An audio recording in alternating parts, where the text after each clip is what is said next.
것 같아요. 그렇지 않으면 우리 이런 주제들을 다루기가 쉽지 않잖아요. 여러 가지로 성경을 공부하기 때문에 다양한 주제를 다루는 것 같습니다. 오늘은 그리스도인과 이 결혼 생활에 대해서 말씀을 드리겠습니다. 사람에게는 하나님께서 주신 이 욕구라는 것이 있는데, 여러분들이 매일매일 살아가면서 일상생활에서 경험하는 욕구들 중에는 예를 들어서 식욕이 있고, 또 물질에 대한 욕구가 있고, 또 성적인 욕구가 있고, 이 여러 가지 욕구를 우리는 가지고 있습니다. 제가 생각해 봤는데, 만일의 경우에 제가 생각할 때 아마 이 청년들, 특별히 남자들, 청년 때부터 사춘기를 지나면서부터 그리스도인으로서 가장 큰 어려움 가운데 하나가 어쩌면 이 성적인 욕구로 인하여 받는 시험들이라고 생각을 합니다. 여기 사도 바울을 보면 너희가 쓴 문제에 대하여 말하면, 고린도 교회가 사도 바울에게 이 결혼에 대해서, 성적인 문제에 대해서 질문을 했습니다. 그래서 그는 말하기를, 너희가 쓴 문제에 대하여 내가 말하는데 남자가 여자를 가까이 하지 않는 것이 어떻다고요?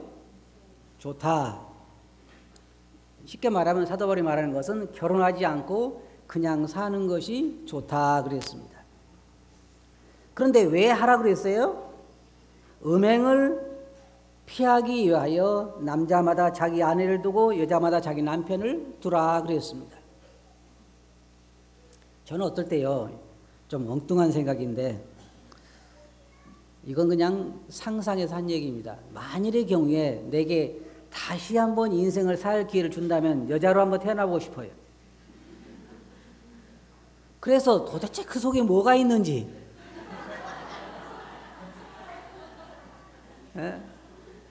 우리 남자분들, 우리 한번 손들어, 한번 생각해 보세요. 여러분 아내들을 다 이해합니까? 우리 형제들 다 이해해요? 이야기했다가 또 혼날 것 같으니까 안 하는 것 같은데. 특별히 제가 이제 그 전에 우리가 왜 연애할 때 그럴 때 보면 그러잖아요. 남자들은 연애할 때도 여자를 만나가지고 우리 밥 먹으러 가자 그러면 여자 중에서 아이 나 먹고 싶지 않아 그러면 남자들은 안 가요. 근데 나중에 그 여자가 이제 그 애인이 화가 나 있어, 은근히 화가 나 있단 말이에요. 그래 왜 화가 나냐 그러니까 남자가 말이야 먹기 싫다 그래도 끌고 가지, 데리고 가지, 그걸 안 갔다고 화난 경우도 있잖아요. 안 그래요? 네? 그래서 남자들, 우리 자녀님들 잘 들어보셔야 돼.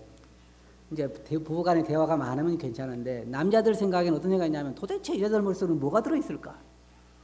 또 여자들도 마찬가지일 거예요. 우리 자녀님들도 남자들은 도대체 왜 저렇게 생겨먹었을까? 그럴 거란 말이에요. 그래 그냥 지내는 것이 좋은데, 그러나 그렇게 하기가 어렵단 말이에요, 사람들은. 왜냐하면 하나님께서 우리에게 주신 그런 욕구들 때문에 그냥 지내기가 어려우니까 사도 바울 말하기를 남자마다 아내를 두고 여자마다 남편을 두라 그랬습니다. 우리가 생각할 것이, 사람들은 어떤 식욕을 갖는 것에 대해서는 전혀 부정하게 생각하지 않습니다. 예를 들어서 제가 이 집에 앉아가지고 머릿속으로 그 중국집을 상상하고 중국집에 있는 그 아주 맛있는 탕수육을 생각하고 이런 생각을 머릿속에다 계속 품으면 제가 나쁜 사람입니까? 그렇지 않아요. 그런데 만일 주님께서 마태복음 5장 20절에서 나에게 속하지 않은 음식을 생각하고 그 음식을 먹고자 하는 생각을 가진 것은 음식을 훔치는 것과 같다 그렇다고 하면 힘들겠죠. 우리가 음식을 생각하면서 그 음식을 내 음식이 아닌데, 내 앞에 있는 내가 요리한 음식이 아닌데 다른 사람의 음식을 보고 그 음식을 먹고 싶다는 생각을 갖게 될 때는 그 음식을 도적질하는 것 같다라고 말씀하셨으면요, 우리 사람들을 굉장히 힘들어할 거예요. 또 내 물건이 아닌데 그 물건을 갖고 싶다라는 생각을 한 사람이 있다면 그 사람은 그 물건을 훔친 것 같다 그렇게 말씀하셨으면 어떻겠어요? 여러분 아마 자동차를 보고 갖고 싶다는 생각을 안 해봤어요? 멋있는 자동차들 아니면 다른 어떤 집 아니면 남이 가지고 있는 어떤 물건 이걸 보고 나도 저걸 가졌으면 좋겠다라고 생각했으면 여러분은 어떤 사람이 돼요? 그 물건을 훔친 사람과 같다. 근데 그렇게 말씀 안 하셨어요, 주님께서. 그래서 여러분들이 뭐 핸드폰을 갖거나 컴퓨터를 갖거나 아니면 다른 사람들 물건을 보고 나도 저걸 갖고 싶다 그런 생각을 했어도 괴로워하지 않아요. 그렇지만 이 성적인 문제에서 성적인 욕구에 대해서 주님께서 뭐라고 말씀하셨냐면 여자를 보고 음욕을 품는 자마다 마음에 이미 간음하였느니라고 말씀하셨기 때문에 남자들이 갖는 공통적인 것이 뭐냐면 그런 것 때문에 괴로워한단 말이에요. 제가 한 가지 확인해 볼까요? 남자들 우리 형제들 중에 그런 것으로 한 번도 괴로워보지 않은 사람 손 들어봐요. 없어요? 난 나만 그런 줄 알았더니 다들 그런가 봐요. 그래서 제가 그런 얘기 했잖아요. 80이 넘은 할아버지에게 아유 형제님은 전혀 성적인 욕구에 대해서 어떤 시험이 없지요? 라고 물어봤어요. 그랬더니 그분이 하신 말씀이 관 속에 들어가야지 뭐. 그럼 무슨 얘기예요? 다 그런 어려움을 가지고 있다는 것입니다. 그래서 사도 바울이 여기서 말하는 것은 뭐냐면 결혼하라는 거예요. 정욕이 불타는 것보다는 결혼하는 게 낫다는 것이죠. 근데 문제는 여기서 지금 말하는 게 뭐냐면 이제는 문제는 부부간에 있는 이런 성관계에 있어서 부부간의 의무에 대해서 말하고 있는 거예요. 사도 바울은 결혼도 안 했는데 참 대단하죠. 읽어보면 그래서 뭐라고 말하고 있냐면 남편은 아내에 대한 의무를 다하고 이거 잘 보세요. 이걸 의무로 말하고 있어요. 의무로. 상대방의 필요를 채워주는 것을 의무로 말하고 있어요. 자, 예를 들어 생각해 보세요. 남편들이 왜 날마다 열심히 직장에 가서 일을 해요? 남편으로서 의무를 다하기 위해서 그렇잖아요. 아내를 돌아보고 자녀들을 돌아보고 필요를 공급하고 가정을 인도하고 이런 의무를 다하기 위해서 남편은 힘쓰는 거예요. 근데 성경은 사도 바울은 여기 말하기를 이런 성적인 관계에 대해서도 남편의 의무를 다하라는 거예요. 아내의 필요를 채워줄 의무가 있다는 거죠. 아내에 대해서 마찬가지로 남편의 필요를 채워줄 의무가 있다는 거예요. 그래서 서로의 몸에 대해서 남편은 자기 몸을 자기가 주장하지 못한다는 거예요. 그 아내가 한다는 거죠. 그리고 또 아내는 자기가 자기 몸을 주장하는 것이 아니라 그 남편이 한다는 거예요. 이게 사도 바울 우리들에게 가르쳐준 결혼 생활에 있어서의 서로의 부부의 관계를 말하는 거예요. 그래서 왜 그렇게 하냐면 여기에 보면 사단이 틈타지 못하게 하기 위해서 그렇다 그랬어요. 사단이 틈타지 못하게. 여러분이 아마 성경을 기억하신다면 하루는 다윗이 자기 그 사울에게 쫓겨서 이제 제사장에게 가게 됐는데 제사장에게 먹을 걸 달라고 그랬습니다. 배가 고프다고. 그러니까 제사장이 네가 여자만 가까이 안 했으면 내가 주겠다 그랬어요. 그러니까 다윗이 뭐라 했냐면 내가 3일 동안이나 못했다. 3일 동안에 난 여자를 가까이 못했다. 굉장히 멀리 못한 거죠. 3일 동안이나 여자를 가까이 안 했으니까. 거기에서 다윗의 말을 보면 내가 3일 동안이라고 한 말에는 뭐가 의미가 있어요. 굉장히 내가 오랫동안 여자를 가까이 못했다 그런 얘기죠. 그렇게 모든 사람들이 다 이런 문제로 어려움도 겪고 있고 또 이런 문제로 이 문제들이 많이 일어나는데 그래서 여기에 있는 것처럼 자기 몸을 자기가 주장하지 못하고 상대방이 하도록 하는 것 다만 여기에 기도하거나 금식하거나 그런 하나님의 일을 위해서 합의상 우리가 잠시 떨어져 있을 수는 있지만 그러나 다시 합하라 그랬어요. 왜냐하면 사단이 너희를 유혹하기 때문이다. 사단이 뭘 유혹할까요? 뭘 유혹해요? 우리가 절제하지 못하기 때문에 사단은 우리를 유혹한다는 거예요. 제가 어떤 형제 하나를 만났는데 물론 결혼하지 않은 총각이에요. 이 형제가 하는 얘기가 뭐라고 얘기했냐면 저는요 주님께서 내게 허락하신 자매를 만나면요 결혼 후에 내 평생 동안 절대로 다른 여자를 쳐다보지 않겠습니다. 지킬 수 있을까요, 없을까요? 아마 결혼하고 나서 한두 시간은 지킬 수 있어도 그 후로는 지키기 어려울 거예요. 이건 사람이 지킬 수 있는 것이 아니에요. 여러분은 보세요. 내가 지금부터 지나간 여자를 쳐다봐야 되겠다라고 쳐다봐요? 그런 사람은 없어요. 우리에게 있는 기본적인 욕구이기 때문에 우리는 그런 일을 하는 것입니다. 식사를 보면 우리가 굶었을 때에 음식을 보면 먹고 싶은 그런 욕구가 있는 것처럼 우리에게는 그런 육신적인 욕구가 우리 안에 거하고 있는 것입니다. 그래서 사도 바울은 우리에게 그렇게 얘기했어요. 주님께서는 우리에게 뭐라고 말씀하셨냐면 사람이 만든 고자가 있고 그 다음에 스스로 된 고자도 있고 하나님의 영광을 위해 된 사람들이 만든 고자도 있고 하나님을 위해서 고자된 자도 있다 그랬습니다. 사도 바울이라든지 맥도날드 할아버지 이런 분들은 보면 자기 스스로 하나님을 위해서 결혼하지 않는 거예요. 그렇지만은 다 사도 바울 같지 않기 때문에 이러한 권고를 하고 있는 것입니다. 그래서 하나님이 여자와 남자를 만드시고 결혼하게 하셨다는 것을 사도 바울은 여기서 말하고 있고, 그래서 결혼한 사람들에 대해서 서로 부부간의 의무를 말하고 있는 것입니다. 그 다음에 두 번째로 사도 바울이 여기서 7장에서 말하고 있는 것은 처녀들에 대해서 한 얘기입니다. 우리 처녀들이라고 하면 자매들만 말하는 것이 아니라 형제 자매들 다 결혼하지 않은 사람들에 대해서 해당하는 말입니다. 사도 바울은 뭐라고 말하고 있냐면 나처럼 그냥 지내는 것이 좋다 그랬어요. 왜 그러냐면 두 가지. 하나는 이 땅에 결혼해서 살아가면서 있는 어려움들 때문에 그렇고, 두 번째로는 앞으로 오실 주님이 얼마 안 남았기 때문에. 예를 들어서 생각해 봅시다. 만약 주님이 한 달 후에 오신다면 지금 결혼할 사람 손 들어봐. 안 하겠죠? 그래도 나는 해보고 싶은 하나. 여기 사도 바울이 말하는 것은 주님 오심이 때가 단축해지고 주님 오심이 가깝기 때문에 그냥 지내는 것이 좋다는 거예요. 왜?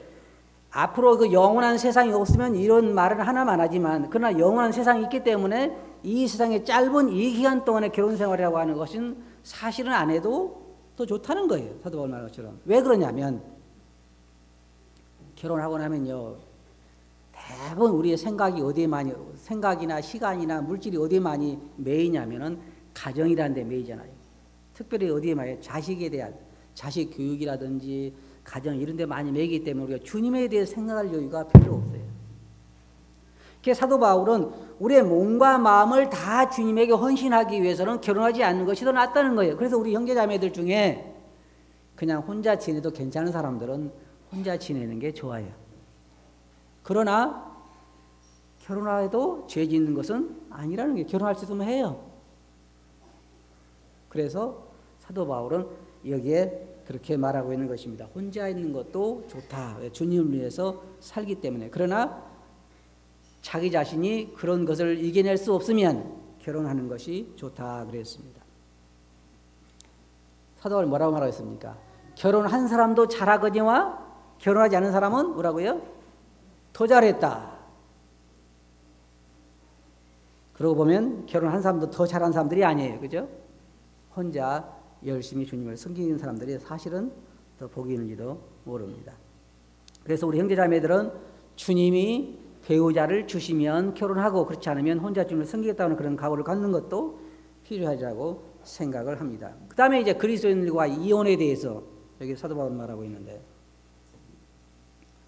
이혼의 경우는 몇 가지를 우리가 생각해 볼 수 있습니다. 하나는 성경에서 주님께서 말씀하시기를 배우자가 간음하거나 성적인 범죄 가운데 있을 때 이혼할 수 있다고 말씀하셨습니다. 마태복음 5장에 보면 주님께서 음행한 영거 외에 아내를 버리면 저로 간음하게 하며 또 버린 여자에게 장가드는 자도 간음했다고 그랬습니다. 그래서 음행의 영고, 어떤 사람은 그래요. 음행의 경우는 돌로 쳐 죽이라고 했기 때문에 그것도 이혼이 아니다라고 얘기하는데, 음행의 경우에 이혼이 가능하다고 하는 성경에서 볼 수 있고, 두 번째로는 여기 있는 것처럼 배우자가 한쪽이 불신자일 경우에 그 사람이 원할 때에 이혼할 수 있다 그랬습니다. 근데 여러분 좀 이해하실 게 있어요. 그 배경을 이해하는 게 필요해요. 뭐가 필요하냐면 이스라엘 사람들이, 이스라엘 백성들이 바벨론에서 돌아왔을 때에 그 성전을 재건하면서 그 리더들이, 지도자들이 이방 여인과 결혼을 했습니다. 그래서 많은 어려움이 있었죠. 그때에 그 하나님께서 리더들을 통해서 뭐라고 말씀하셨냐면 그 이방 여인과 자식들을 버리라고 그랬습니다. 그러니까 그들은 하나님께 맹세를 하고 다 그 이방 여인 아내들과 이 자녀들을 버렸어요. 그런데 여기에서 지금 이 고린도 교회 같은 경우에는 뭐가 문제냐면 이방인 지역에, 고린도 지역에 그 우상 숭배의 지역이잖아요. 우상 숭배의 지역에서 모든 사람들이 우상을 숭배하고 있는 데서 복음을 전해서 한쪽 배우자가 구원을 받게 됐을 때 가정에 큰 문제가 일어나기 시작했잖아요. 한쪽은 우상을 숭배하고, 왜 지금 우리나라는요 어떻게 보면 우상 숭배가 굉장히 느슨한 지역이에요. 그런데 동남아 같은 데 가봐도 매일 그 가게라든지 가정이 보면 매일 꽃을 사서 늘 제사를 드리고 살아요. 그러니까 그런 경우에 한 사람이 구원받으면 부부가 같이 생활하기 굉장히 어려운 것입니다. 그때에 사도 바울은 말하기를 하나님 말씀처럼 이방 여인들을, 그 안 믿는 사람을 버리지 말고 그 사람이 함께 살기를 원하거든 같이 살아라는 것입니다.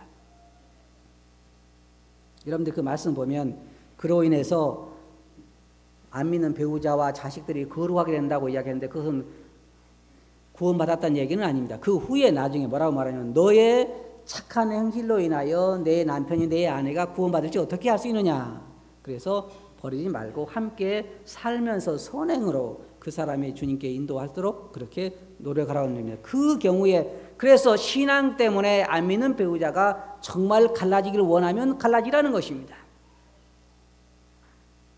우리가 자, 세 가지죠. 하나는 우리가 배우자와 사별했을 경우 혼자 남죠.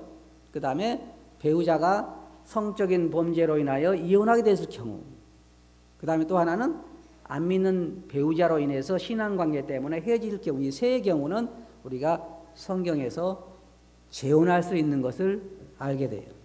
근데 조건이 딱 하나 있어요. 뭐냐면 주 안에서 하라.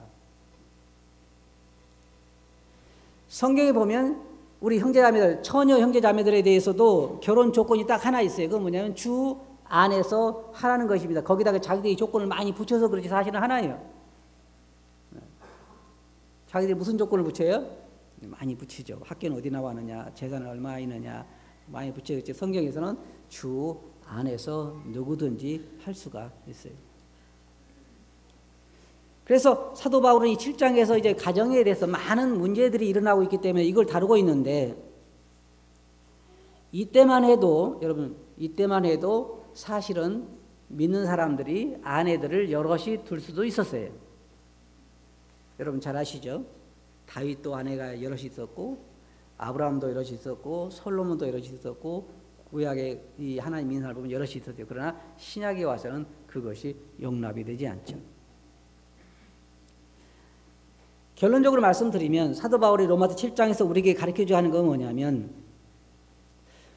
우리가 첫째로 어떤 주를 위해서 사는 것이 가장 좋다는 것입니다. 우리가 어떻든 가정을 이뤘거나 이루지 않았거나 결혼을 했거나 하지 않았거나 우리 마음이 주를 위해서 헌신되는 것이 가장 중요합니다. 사도 바울은 우리를 아끼기 때문에, 때가 단축해졌기 때문에, 시간이 얼마 남지 않았기 때문에, 주의 오심이 가깝기 때문에,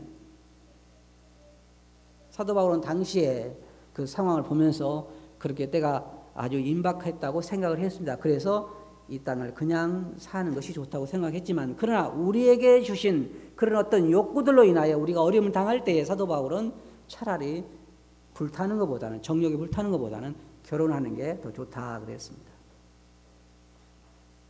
그러나 뭐라고 했어요? 결혼하지 않고 주님을 섬길 수 있으면 그것이 훨씬 더 좋다 그랬어요. 지금은 잘 이해 못할 거예요. 여러분들이 결혼하지 않고 혼자 사는 사람들 보면 어떻게 보여요? 불쌍해 보여요? 그러진 않죠.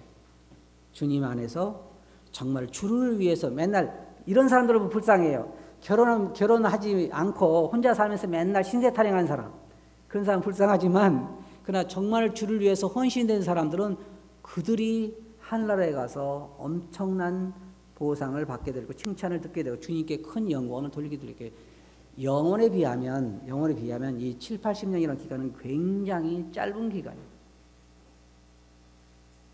어쩌면 결혼하지 않고 신실하게 주를 위해 사는 사람들이 가장 복받은 사람일 거예요. 그러나 우리는 이미 늦어버린 사람들이지만, 그러나 우리도 이 남은 삶 동안에 우리가 주님께서 우리에게 주신 이러한 그 은혜를 인해서 하나님께 영광을 돌릴 수가 있어요. 그러나 우리가 성경에 보는 것처럼 우리에게 주신 욕구들, 물질욕이라든지 탐욕이라든지 성욕이라든지 아니면 명예욕이라든지 성경에서 말하고 있는 이 모든 우리가 태어나면서 가지고 있는 이 욕구들, 그것 때문에 주님의 일을 망치게 해서는 안 될 것입니다. 그래서 특별히 사도 바울은 부부관계에 있어서 서로 그런 필요를 돌아보라고 말하고 있는 것입니다. 어떤 분은 이런 얘기를 했어요.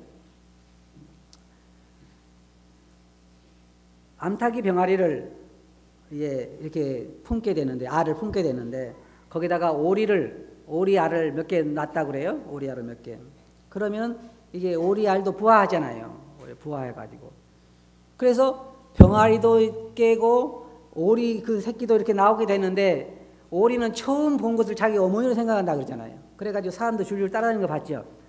그래서 암탉을 계속 따라다니는데, 문제는 어떨 때 문제가 생기냐면, 물을 만나면 오리 새끼들은 다 물로 가는 거예요. 병아리들은요, 물로 가면 빠져 죽어요. 그러니까 못 가는 거예요. 그러니까 다 어미가 볼 때 도대체 자기 새끼들이 이해가 안 가는 거예요. 왜 도대체 물론 가냐, 어미가 볼 때는. 그런데 오리는요, 물을 좋아하게 되는 그 아주 그 천성적인 본능이 있기 때문에 물에 들어가서 빠지지도 않고. 그래서 우리 사람들은, 어떤 그 사람이 그걸 예를 들면서 우리를 이야기했어요. 우리들에게는 이같이 두 가지 소욕이 우리 안에서 역사한다 그랬어요. 하나는 성령의 소욕이고 하나는 육체의 소욕인 거예요. 언제까지 이걸 가지고 가느냐? 언제까지 가지고 갈까요? 관 속에 들어갈 때까지 가지고 가야 돼요. 사도 바울은 오호라 나는 공관자로다. 누가 이 사망의 몸에서 나를 건져내랴. 누가 이 사망의 몸에서 나를 건져내랴. 그러면서 우리 주 예수 그리스도께 감사리로다. 또 사도 말하기를 내가 짐진 것처럼 탄식하는 것은 덧입고자 하기 위함이다. 왜 탄식을 해요? 우리 안에 있는 이런 육체의 소욕 때문에 괴로운 거예요. 그래서 우리가 이 땅에 있는 동안에 우리가 결혼한 사람들이라고 하면 우리 안에 있는 이런 욕구들에 대해서 범죄하지 않도록 배우자가 서로를 도와주는 것이 필요해요. 성적인 욕구나 물질적인 욕구나 아니면 이런 어떤 식욕이나 이런 모든 것에 대해서 서로 범죄하지 않도록 도와주는 것이 필요하단 말이에요. 기본적으로. 그래서 부부간에 이런 도움이 필요하고 기도가 필요하고 하나님의 도우심이 필요하고, 그래서 우리가 목적은 뭐냐면 하나님 앞에 거룩한 자들로 나타나는 것이고 우리 마음과 생각이 다 하나님의 영광을 위해 살아갈 수 있도록 거기에 집중하는 거예요. 그것이 사도 바울이 우리들에게 원하는 거예요. 사도 바울이 뭐라고 했냐면 각 사람은 하나님께로부터 부르심을 받은 부름 그대로 지내라. 내가 종으로 있을 때 부름 받았으면 그냥 종으로 지내고. 왜 그래요? 자유할 수 있거든 자유하라. 왜냐하면 사도 바울은 모든 걸 주님 오심에다가 맞추고 있습니다. 예수 그리스도가 오시면 이 모든 것이 다 헛되게 되는 것입니다. 우리 가지고 있는 모든 것이 다 주를 위해서 하지 않은 모든 것이 다 헛된 것입니다. 결국 우리는 주를 위해서 살 때에만 진정으로 의미 있는 삶을 살 수가 있는 거예요.